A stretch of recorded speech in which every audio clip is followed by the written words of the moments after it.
Hai sahabat, bertemu lagi di channel Perjalanan Karina. Kali ini saya berada di Panti Asuhan Kuntum Teratai, Bukit Duri, Jakarta Selatan. Saya akan berbincang dengan pendiri dan pengelola Panti Asuhan Kuntum Teratai yang juga menjadi sahabat saya sudah lebih dari 20 tahun ya. Ibu Hajah Nina Agustina. Hai Nin, apa kabar? Halo, ya, Assalamualaikum. Waalaikumsalam, lu sehat? Alhamdulillah, luar biasa. Udah lama banget ya? Udah lama banget. Udah 20 tahun lebih kita berkawan dan terjun di dunia kemanusiaan. Kuntum Teratai sendiri udah berapa lama? Dari 2006. 2006 ya? Iya. Kita barengan dari tahun 2000. Iya. Terus sebelumnya lah, itu ya. lama banget ya. 2006 tempat gue di tahun 2000. Dulu sebelum Kuntum Teratai, lo ngurusin Panti Asuhan Kampung Melayu ya, langsung bisa buat Panti Asuhan Kuntum Teratai dan sempat pindah ya. Otodidak deh, belajar Gue di inget sana. lu waktu itu bilang, aduh gimana, tapi akhirnya udah harus berani gitu. Iya, Harus akhirnya berani harus juga ya. berani juga. Dulu sempat di Asem Baris ya? Iya, ngontrak. Berapa lama tuh dulu di Asem Baris? 2 tahun. Oh, 2 2 tahun. tahun di Asem Baris, alhamdulillah bisa beli rumah langsung di sini. ya? Iya, langsung bukan dapet. main ya. Iya, itu luar biasa ya berkahnya. Iya. Nah, Nin, kita kan lama nih ya di dunia kemanusiaan gitu. Gue tahu apa yang lu rasa, gue juga rasa ya. Iya. Nah,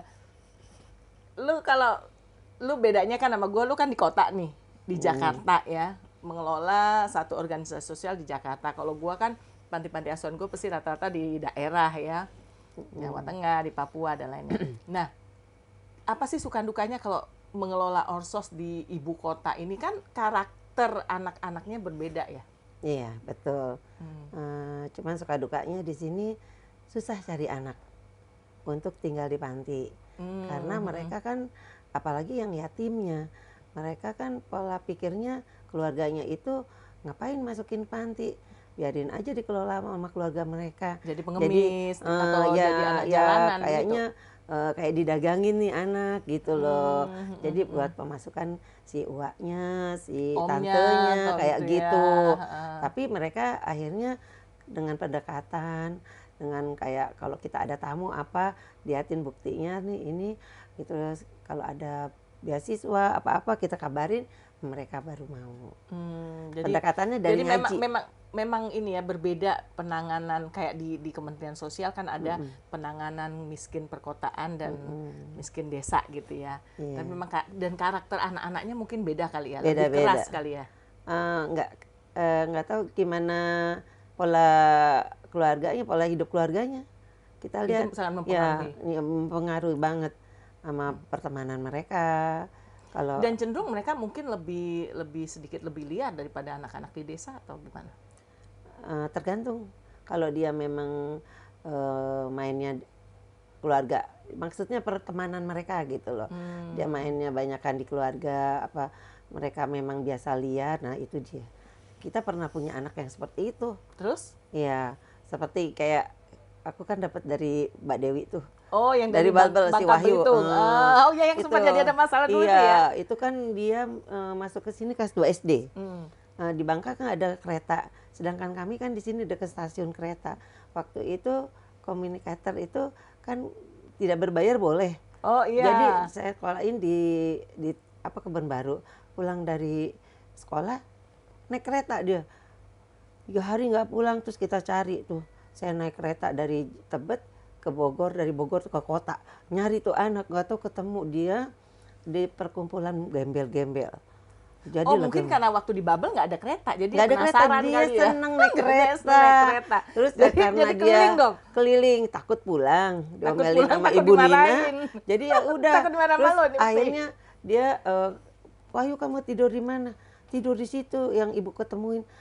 Terus di situ gratis, enggak bayar 1.000 semalam. Oh? 1.000 semalam. Terus makan ya boleh minta-minta di kereta katanya. Terus kamu dapat duit, dapat katanya. Jadi begitu.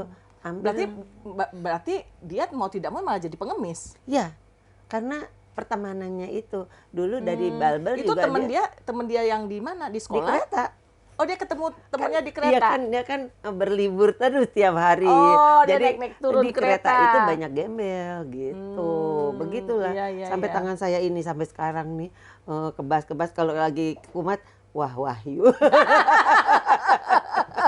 Berkesan banget tuh Bu Dewi. Terus akhirnya saya kan nggak kuat. Saya kan bertanggung jawab sampai ketemu tuh. Mandiin tuh. Terus supaya jangan kabur lagi, saya telepon Mbak Dewi. Mbak Dewi, saya mau pindahin aja anak ini. Saya bawa ke panti asuhan Asapiyah itu. Oh, di Asafiyah ya waktu itu. Pondok Gua ingat Gede. tuh. Taruh situ. Betah nggak si Wahyunya di sana? Ya kita MOU dulu. Hmm. Ya sebulan, 2 bulan betah. Kabur juga. Terus dipanggil lah kami. Ya kan kita udah serahin ke sini gimana gitu. Terus akhirnya Mbak Dewi datang deh ke situ. Ketemu tuh Wahyunya. Nih Wahyu di sini, Mbak Dewi. Kamu Wahyu baik-baik ya di sini, Mbak Dewi tuh. Sempet tuh lihat. Tapi katanya Mbak Dewi akhirnya Mbak Nina si Wahyu hilang lagi. Gimana ya? Saya takut tahu-tahu dia jadi mayat. Ya nggak tahu. Untung ya udah kita serah terima gitu. Tapi emang itu kadang-kadang ya. Itu dia suka dukanya. Suka dukanya benar. Kita juga mengalami hal-hal itu ketika kita ingin membantu, melakukan hal yang terbaik gitu. Ternyata tidak selalu diterima dengan baik. Ketika anak-anak itu bermasalah, biasa keluarga, bahkan masyarakat sering menyerang kita. Oh gitu iya ya. pasti itu. Tapi kan itu kembali ke niat kita. Akhirnya kan apa yang kita lakukan ini adalah ibadah kita, rasa sayang dan cinta kita kepada Allah Iya. kan. Yang penting kita kalau kita ikhlas ada Pasti ada suara-suara negatif kayak gitu kita jadi kita udah lewatin ya kayak gitu biasa aja. udah biasa udah kebal Udah dengan biasa. begitu. Malah rezeki kita banyak kayak Bener, gitu. Apalagi kalau untuk difitnah apa itu namanya terjun di dunia kemanusiaan sahabat itu banyak sekali tantangannya. Betul. Yang kalau yang kita udah puluhan tahun ya udah istilahnya udah kenyang dengan hal-hal demikian gitu. Gue juga gitu. Kalau ada anak gue yang kabur nih, gue kan bikin peraturan kalau di panti gue, kalau anak yang sudah keluar dari panti itu sudah nggak bisa balik. Hanya kecuali memang kasus-kasus yang benar-benar khusus baru boleh. Tapi kalau enggak. Karena kan kita ada intake proses. Jadi ketika dia masuk, kita ada perjanjian dan segala macam. Karena kita juga nggak mau kita udah memberikan pengabdian kita, rasa sayang kita kepada anak, malah kita nanti yang akan disalahkan, kan seperti betul. begitu. Nah, kalau lu kan udah lama banget nih ya sama gue gitu, kita udah namanya di Orso udah keliling Indonesia ya, keliling Indonesia. Kita punya teman di dibanding banyak kemana-mana studi banding, ya. Nah itu sahabat yang paling indah menjadi pekerja sosial adalah memiliki banyak sahabat di berbagai daerah bahkan di berbagai dunia ya. Iya, nah, betul. Nin, lu sendiri kan sekarang ini Kuntum Tata udah berapa ya? 2006 udah 15 tahun ya? Udah mau 15 tahun. Gak berasa ya? Gak kerasa ya, barusan kemarin kirain kita baru waktu ke Singapura ya. Mau studi banding waktu itu. Nah, kalau untuk supporting dana itu gimana caranya? Ya itu yang Karena kan kita sadari ya, apalagi sekarang kan lagi sekalipun pandemi. anak panti itu kan tidak dikasih keringanan juga oleh sekolah-sekolah. Ya soalnya ada KJP di Jakarta. Ya kalau di Jakarta mungkin berbeda kebijakannya kan, Ada anggarannya KJP, lebih besar. ya yang enak kalau dia masuk negeri. Nah yang parahnya kalau masuk swasta. Kita tetap harus bayar kan? Kalau swasta itu memang harus bayar. Tapi di sini sekarang ada program yang swasta, ada kayak KJP, Bank DKI itu untuk biaya anak masuk sekolah. Tapi kita bayarin dulu itu. Baru nanti di reimburse. Nanti dikembalikan dari uang itu. Lama tuh anak udah naik kelas 2 baru datang gitu duit. Tapi nggak memang apa-apa. kalau mengelola panti asuhan tuh yang paling berat tuh adalah biaya pendidikan. Betul. Terutama pas tahun ajaran baru ya. Betul. udah memang kepala tuh udah jadi udah rasanya udah mau pecah aja gitu. Walaupun Tapi sekarang daring juga iya tetap benar. aja. Malah lebih ini kan kita harus menyiapkan fasilitasnya Iya, gitu loh. paket data. Pakai data terus fasilitas laptop atau HP gitu. otomatis ya alhamdulillah dari IG ada nanya ibu perluin apa, kita perlu HP, datanglah tuh HP gitu. Alhamdulillah. Memang selalu ada aja pada Ada saat aja memang sulit itu pasti Allah Iya, Maha benar. Penyayang, Maha Pengasih. Bener, gue juga ngerasain itu ya. Maksudnya, terus kalau misalnya nih, lu biayain mereka itu sampai tingkat apa? Ya semampu dia. Kalau dia masih betah di panti kan kita kan ibu tahu sendiri di panti kabur. Kalau dia tetap di sini, ya yuk terus kita terusin. Bismillah aja. Enggak, Dananya biasanya sampai kuliah atau enggak. sampai lulus SMA ya? SMA juga pertengahan, kadang-kadang kalau di Jakarta kan Jakarta pola malah lebih pergaulannya sulit ya? bebas. Itu karena YouTube lah segala macam. Jadi beger duluan tuh gara-gara YouTube. Punya pacar lah, apalah gitu. Oh, lebih ini Malu juga lah, ya? gengsi lah di panti Ya, begitu. mungkin itu agak beda ya kalau yang di Jakarta. Karena kalau itu. di tempat gue sih rata-rata anaknya sampai kuliah. Bahkan ada yang S2. Walaupun memang kalau peraturan panti kan hanya sampai umur 18 tahun. Sampai dia SMA lulus gitu. Tapi memang kalau di gue kan habis dia dari panti, kita alihkan administrasinya ke yayasan. Tapi dia tetap tinggal di dalam. Iya, gitu. kalau di Jakarta itu dia penyakitnya. Iya ya, karena mungkin Pergaulan. udah pergaulannya yang ini dan Karena dia udah balik kan SMA tuh banyak teman gengsi tinggal di panti. ya seperti itu ya. Kalau gue sih masih bersyukur anak-anak gue bangga tinggal di panti. Iya, itu ya gitu karena pergaulan. Makanya saya bilang, apa kamu yang malunya di panti? Di sini udah fasilitas ini apa gimana? Iya, padahal Tapi sebenarnya ya kalau kita mau melihat mereka kadang-kadang lebih memilih tetap tinggal di jalanan. Iya, itu. Karena mungkin mereka sudah mengenal uang. Jadi kan ketika mereka sudah mengenal uang, jadi ya cara berpikir dan cara memandang kehidupannya udah berbeda. Berbeda. Karena Gitu. dukungan dari keluarganya. Membutuhkan uang itu anak itu disuruh cari. Jadi anaknya itu dieksploitasi. Iya, sebenarnya. nah. Itu yang memprihatinkan kita ya, Iya. karena kadang-kadang ketika kita mau menolong tapi tidak bisa menolong itu secara tuntas. Betul. Sementara kan yang terbaik itu adalah bagaimana kita mengentaskan anak itu hingga dia selesai dan mampu mandiri gitu ya. Nah, Nin, lu apalagi sih yang punya apa? Lu punya mimpi apa lagi untuk ke depan? Mimpi gue tuh pokoknya gue pengen jadi bener-bener pengganti orang tua mereka. Nah, sampai tuh anak-anak tuh betah tinggal diurus sama gue tuh di panti ini sampai dia mandiri, kalau bisa sampai dia kuliah, sampai dapat kerjaan. Itu dia. Itu kebanggaan tersendiri yang tidak terhitung. Memang gini, kita bersyukurnya karena kan memang tidak banyak yang memiliki hati yang mau mengabdi kalau nggak orang-orang gila Ya, seperti ini kita kan, ya. kita ini kan kayak panggilan. Kan Bener. panggilan itu bukan pergi haji aja. Kan Bener. pergi haji jika mampu. Ya, jadi pengurus panti juga jika mampu. Itu panggilan juga. Panggilan Bener dari ya? Allah. Kalau nggak panggilan dari Allah, Nggak akan bisa, nggak akan bisa bertahan. Nggak bisa. Bisa Apalagi ketika bener, gue yakin kalau bukan panggilan itu bisa stroke bener loh, bukan cuma stroke mungkin langsung mati berdiri gitu. Betul. Tapi memang ketika itu ada panggilan, kebahagiaan kita itu tidak ada lain selain ketika melihat mereka tersenyum ya, Iya. melihat mereka yang bukan sesiapa sebelumnya hingga akhirnya mereka bisa menjadi seseorang yang paling tidak mereka bisa mandiri. untuk Mandiri dirinya itu sendiri dia. ya. Gitu. Bisa mengangkat derajat orang tuanya yang tadinya ibaratnya pembantu rumah tangga dia angkat, udah nggak usah kerja lagi biar dia Biaya supply dia. dua. Saya bangga bener, terus tuh dia datang ke sini ngapain? Saya mau nyumbang Bu. Ya Allah terharu banget gitu.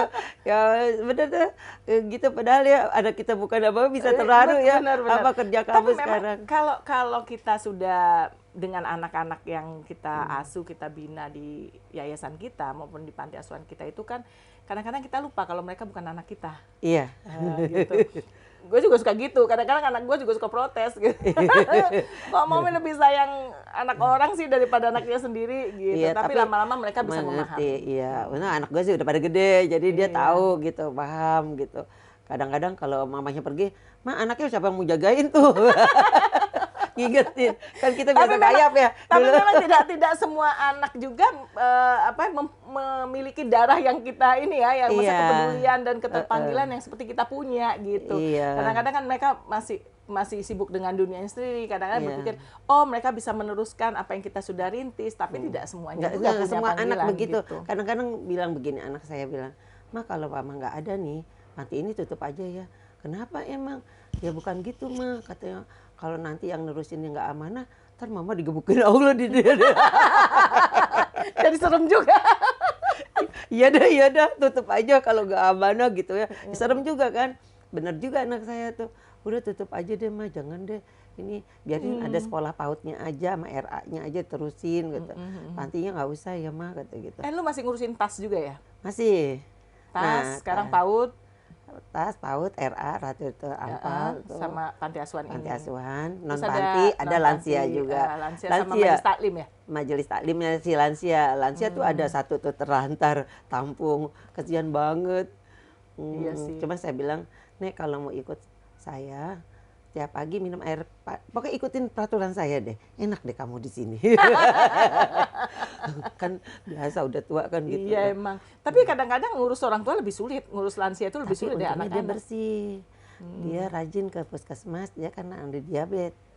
Jadi langsung check up Check terus up ya. tuh, pokoknya seminggu sekali. Nah, kalau di pemerintah Provinsi DKI sendiri, itu kepeduliannya seperti apa ke lembaga-lembaga sosial di Jakarta khususnya? Kalau saat ini pandemi ya fokus ke COVID ya. Jadi kayak semua terlantar ya? Terlantar. Kayak terlupakan? Enggak, bukan. Ada sembako kemarin. Oh, dapat. Ada untungnya juga tuh, sembako tuh. Yang Pak itu kena KPK tuh. Ternyata di gudangnya banyak sekali. Terus sama Kemensos dibagilah untuk ke panti-panti. Kami dapat. Oh, gara-gara kasus menterinya kasus ketahan. Iya, itu gudangnya, satu gudang aja 10 kontainer masuk. Sebanyak apa tuh? Hanya dibagi sama Kementerian Sosial ke panti-panti. Panti-panti, rumah jompo. Ya ke organisasi sosial, lembaga-lembaga gitu. sosial. Saya dapat tuh, dapat 100 paket untuk hadiah Lebaran. Iya. Ada memang selalu juga. ada jalannya gitu juga.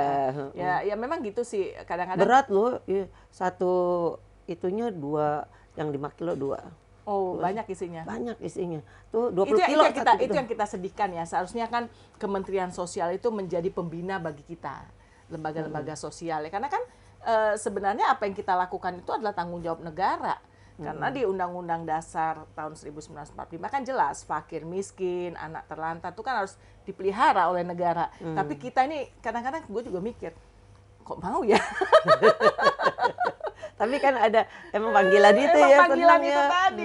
Jadi bilang kok kita mau ya, tapi memang karena panggilan tadi itu gitu. Tantangan tuh kayak asik ya Ya kalau benar. ada tantangan. Jadi tapi memang asik ya terjun di dunia kemanusiaan itu mungkin tidak semua orang memiliki perasaan itu gitu bahwa ketika kita mampu menolong, mengentaskan seseorang yang anak yang bukan siapa-siapa, mungkin anak dengan permasalahan sosial, dengan disfungsi keluarga, tapi akhirnya mereka bisa menemukan masa depan mereka di tangan kita gitu ya, lewat tangan kita, itu kebahagiaan yang mungkin tidak bisa dijabarkan ya. Pokoknya penuh tantangan. Iya. Asik gitu, tantangannya sampai gimana, berhasil nggak itu. Setelah berhasil, bangga aja bukan main. Iya sih. Kayak ini kan masuk ke SMP, ke SMA. Saya bisa masukin ke SMA 8 juga udah seneng, ke SMA 37 seneng dia. Tapi ya memang anak-anak di panti itu harus masuk kakak di yayasan. Tapi Dul Capil DKI pusat ya yang Selipi itu menganjurkannya seperti itu sih. Kalau anak yang tidak bermasalah di panti, biarkan aja kakak masing-masing. Masih dengan kakak keluarganya tapi kalau yang bermasalah dan anak yang dari luar kota boleh di yayasan. Sehingga itu dia yang kendalinya. Jadi anak yang saya kan ada 7, 3 kan masuk tuh ke negeri. Yang 4 enggak, itu terlantar jadinya. Terpaksa kami masukkan ke swasta gitu. Karena sudah tidak dibiayai oleh Pemda DKI. Enggak masuk. Oh, enggak bisa masuk jalur khusus. Jalur khusus bahwa penerimaan dari anak-anak permasalahan sosial itu ya. Memang anak itu dapat KJP doang, tapi kalau dapat PIP dia masuk. Ingat nggak lo, kita dulu berjuang untuk mendapatkan bantuan subsidi kepemenuhan dasar ya, yang dibilang subsidi BBM. Itu sekarang udah nggak ada ya kayaknya. Sekarang udah bukan itu lagi. Yang sekarang ada itu atensi namanya. Tapi yang ngurus Balai Handayani. Nah itu makanya soalnya tapi kan ada hubungannya di dengan yayasan gue, panti asuhan gue tuh nggak pernah terima bantuan apapun dari pemerintah. Tapi terdaftar kan? Terdaftar kan, terakreditasi kan. Kalau gue kan yayasan gue sempat jadi yang terbaik waktu nasional tahun 2012. Tapi kalau memang udah ada di Kemensos, kalau akreditasi sih di Kemensos dan di dinas sosial setempat, nanti balai itu juga yang Iya, mungkin menentukan. gue juga nggak ngerti kenapa kalau dengan panti asuhan gue atau yayasan gue tuh kayaknya pemerintah nggak mau kasih bantuan. Udah kaya sih lu. Bukan kaya, maksudnya kalau kaya sih amin, amin, amin, ya rabbal alamin. Tapi maksud gue itu kita memang dari dulu sih, dari sejak berdiri itu tidak mendapatkan, gue nggak mau ribet. Karena kan bantuan pemerintah itu Ya memang. pelaporannya dan lain-lain Iya. sebagainya itu sangat ribet dan Iya, betul. kita jujur aja. Jadi Betul. kayak kita diajarin korupsi Iya. gitu kan. Tapi itu mendapatkan itu tantangan juga. Ya, emang tantangan juga, tapi Asik gue juga pikir-pikir, gitu. gue pikir-pikir gini, bantuan datang, bantuan untuk 1 tahun untuk anak, kita terima bulan September atau Oktober kan? Iya, udah mau Sementara tutup kita harus tahun. kita harus bikin laporan dari Dari Januari. Januari. Bohong dong, gitu kan? Nah itu gue Iya. pikir enggak lah, gue pingin apa yang gue lakukan itu sebisa mungkin, seini mungkin tuh. Karena udah tahu ya bahwa ini adalah akan melakukan kebohongan gitu ya. Makanya kan teman-teman kita tuh banyak tuh punya stempel toko. Bener. Tempat toko bonbon. Sebagai toko bonbon tuh dibuat jadi fiktif. Nah, makanya gue bilang ini pemerintah kayak ngajarin kita bohong nih Iya, dengan memang bantuan iya, itu. Makanya dengan- dari situ gue memutuskan untuk ya udah yayasan gue, panti asuhan gue kita nggak usah terima dari situ. Nah, Kenin, sekarang kan lu ini udah senior lah kalau Lu sendiri. oh iya dong, kita udah 20 tahun lebih loh mengelola ini kan. Bayangin aja se-Indonesia ini kita udah jadi istilahnya udah jadi nenek panti. Banyak cucu kita. Yang udah sekarang udah punya banyak Iya. panti asuhan baru. Yang memprihatinkan kan banyak juga panti-panti yang nggak jelas, ya kan? Betul. Yang Tidak istilahnya terdaftar. hanya statusnya terdengar gitu. Apalagi kalau yang meminta-minta di depan ATM, di pom bensin. Nah itu kan mereka paling tidak sedikit banyak mempengaruhi kita juga, sehingga ketika orang mungkin melakukan ke panti asuhan gitu, wah ini bener nggak atau gimana Iya. gitu ya. Tapi kemarin waktu bulan puasa seperti dari bank-bank, BRI, Mandiri, mereka datang ke sini minta legalitas kita sampai NPWP, nomor Betul, rekening betul. bank, sampai kayak kita ngajuin ke Ke pemerintah pemerintah. aja, takutnya fiktif. Tapi kan dia lihat dulu sini, Ya sampai memang. beberapa Ya yayasan. kalau kita kan memang jelas kita melakukan, tapi kan banyak teman-teman di luar sana juga yang melakukan hal-hal yang tidak benar juga. Iya, ada kan gitu. tamu yang nggak ngerti, ya seperti itu nggak sih ke sana gitu. Kalau yang ngerti kayak gitu, ketakutan kan soalnya yang diberikan sembako tuh, wah udah kayak dagang sembako aja nilai 20 juta beliin sembako semua. Waduh, beras banyak banget ya. Wah gimana nih ya. Alhamdulillah sih kita mensyukuri dapat itu semua ya di bulan puasa kemarin. Walaupun uang yang masuk sedikit, tapi sembako melimpah ruah. Iyalah, yang penting kan jaminan anak-anak untuk sandang, pangan, papannya itu ada. Alhamdulillah sampai mukena, baju lebaran, iya Ya, terpenuhi. gitu. Namun- Itu mungkin karena keuntungan dari organisasi sosial yang berada di kota. Iya, Sehingga lebih memudahkan, apalagi yang di Jakarta ya. Tapi kalau kayak tempat gue nih di daerah nggak semudah itu gitu, malah akses untuk ke kota kan jauh juga gitu. Jadi tapi ya alhamdulillah sih tidak ada yang mustahil lah, pasti Allah Ya, selalu- rezeki nggak kemana. Iya benar. Iya. Dan rezeki anak-anak selalu ada. betul. Ya walaupun kita jungkir balik ya, memikirkan melakukan apa nih untuk mereka bisa tetap survive, bahkan kita berpikir keras untuk bagaimana memberikan yang terbaik buat anak-anak itu. Tapi gitu. kalau kita itu untuk membuat kita yakin sama percaya gitu ya, saya sih selalu begini pengalaman, ya yakin nih, kayak wah 3 hari lagi bayar honornya, sedangkan ini, tapi itu seminggu tuh saya membatin. 3 hari kemudian, alhamdulillah, Ada jeng datang. Assalamualaikum. Tapi memang Iya. itu kita ketika tidak meragukan kuasa Tuhan, itu Tuhan juga akan bekerja. Harus buat kita yakin, Benar. itu yakin. Iya, memang karena kita kan tidak punya istilahnya tidak punya kepentingan. Kita benar-benar melakukan ini sebagai ibadah. Banyak gitu. kita kan ragu-ragu, bener apa enggak, lu yakin Iya, itu. tapi kan buktinya udah 15 tahun loh ya. Gue udah 20 tahun lebih bertahan. Oke, lu ada pesan nggak buat pengelola panti asuhan yang baru-baru nih? Ya banyak-banyaklah cari jejaring. Ya. Jejaring Berteman, teman-teman ya. yang potensial yang bisa membantu kita. Jangan cari teman-teman yang yang nggak ada gunanya. Pokoknya jangan peduli dengan apa kata orang gitu Ya, biarkan anjing menggonggong kafilah tetap berlalu. iya. Itu prinsip itu tuh Bener, kita pakai. karena gini, kalau kita berbuat baik sekalipun tidak diterima dengan baik, tapi teruslah berbuat Iya, baik, percaya karena itu. akhirnya hanya antara kita dengan Tuhan. Iya, ya kan? betul. Gitu. Nah, sahabat, menarik kan? Terjun di dunia kemanusiaan itu sangat menyenangkan. Dan tentu banyak pengalaman suka duka yang akan menjadi catatan dalam kehidupan kita.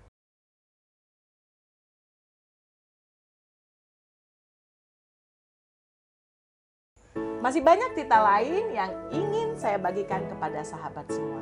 Masih penasaran kan? Ikuti terus perjalanan Karina setiap hari Selasa dan hari Jumat pukul 8 malam. Don't forget to like, comment, and subscribe. Bye!